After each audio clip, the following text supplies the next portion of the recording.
Hi everyone. So as our science develops, we're going to be looking at microhabitats today. So as we found out last week, a habitat is a place where an animal lives. It provides the animal with food, water and shelter.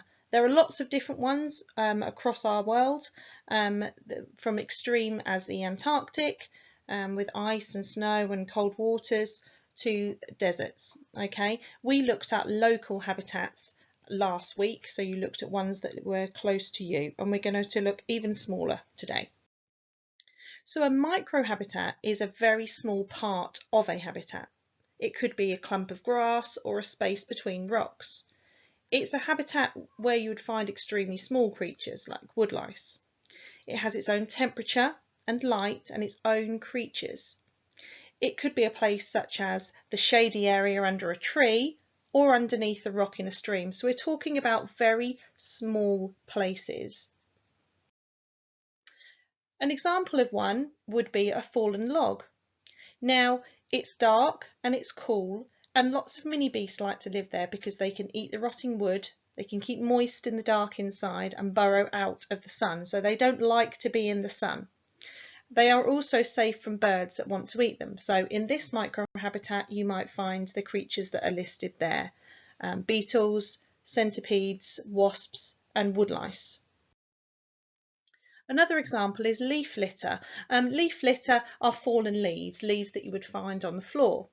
Animals that like to live here like it to be warm and damp and dark, and they can nest or burrow inside to hide themselves. Again, similar to the fallen log, you would find woodlice, beetles and centipedes, but you also might find slugs here, snails, snails, worms and earwigs. Now in the grass, that's going to be home to different types of mini beasts, as you can see. Lots of mini beasts like to eat grass, which is why they want to live in it. They shelter in it and also can be camouflaged by the leaves. So you might get animals that are a different colour. So there's ants, grasshoppers, worms, ladybirds, beetles, spiders and caterpillars. Now, many different mini beasts live in different microhabitats. They like to live in that microhabitat because they can find everything that they need, the food and water and shelter. And this helps to keep the mini beast and the microhabitat healthy. They help each other. Now, caterpillars, they like to live on top and underneath leaves. They do this to camouflage themselves, and it protects them from predators. It also means that they have a continuous supply of food, and you can often see where a caterpillar has been on a leaf because you'll see little munch marks around it. We'll probably start to see more of those as the warm weather continues. Now, ladybirds like to live in shrubs, branches and flowers. When it gets colder, they find shelter in warmer places like tree stumps or cracks in wood, and they actually hibernate. But when it becomes warmer, they like to come out, and you'll often see them flying around in those microhabitats. Worms like to live in the soil. We know this because when we do any digging or when we're playing in the soil, we often find worms, and they need that soil to be damp. Worms actually are really helpful to the soil because they dig tunnels that let in air and water to get to the roots of plants. So worms and soil kind of help each other.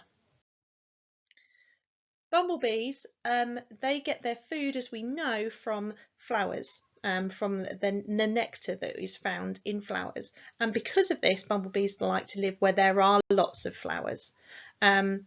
So you'll often find them near certain types of flowers where the petals are open so that the bumblebees can get in. Spiders can live anywhere. We find them in our homes, we find them outside, we find them in cool, dark places like sheds, and tends to be dry as well. So you often get spiders coming in the home when it is wet outside. They tend to be where they can find their food to prey on, like small insects, and they will often be found somewhere like in a corner or between things where they can grow where they can build their web. Grasshoppers, as the name suggests, like to live in fields, meadows, where there's plenty of food. They like to eat grass, leaves and grains, which is why they're found here. They also like living in long grass because it helps to hide them from predators. And as we know, it's often that you hear grasshoppers, you hear them rubbing their wings together before you see them because they're so well camouflaged. Snails are often found in our gardens, in between rocks and gaps in walls. They're not often found in open meadows and grassland because there are too few places for them to hide from predators. You often find them in vegetable patches under the big leaves because they like to eat our vegetables.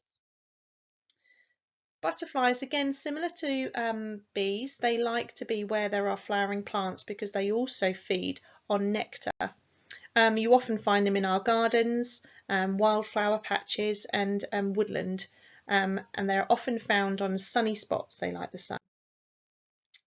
Okay,